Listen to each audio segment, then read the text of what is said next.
Man liekas, ka cilvēki, kas būtu kaut kā īpaši pasargāti no kaut kādām iespējamām problēmām dzīvē, nav. Neviens mēs neesam privileģētā stāvoklī.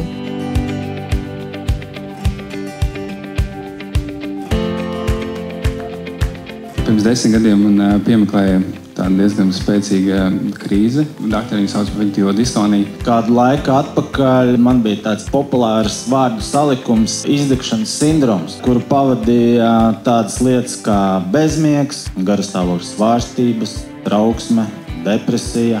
Tā kā es mācījos parastajās skolas, pret tādu cilvēku, protams, parastajā skola ir attieksme galvenokārt tomēr negatīva. Es ļoti maz komunicēju ar cilvēkiem, man nebija faktiski draugu nekādu. Viena lieta, kas mums visiem runātājiem kopīga, ir vārds palīdzība un atbalsts, un to, kā mūsu dzīve ir mainījusies tad, kad mēs to saņemam, vai arī esam bijuši pozīcijā, kur mēs to sniedzam.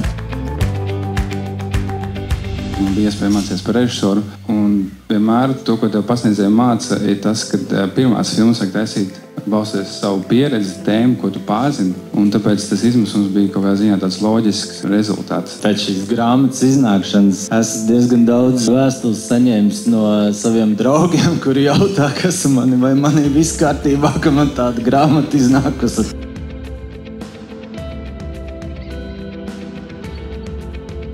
Dienas centrā tu jūties, ka tu saņem atbalstu un palīdzību un iespējas visādi pilnveidot sevi. Jā, dzīve ļoti izmainījusies. Es kļuvu vairāk komunikābls. Ja to bērnu nav tajā vidū, tādu dažādu atšķirīgo bērnu un atšķirīgo cilvēku, tad no kurienes tam bērnam iemācīties pieņemt atšķirīgo?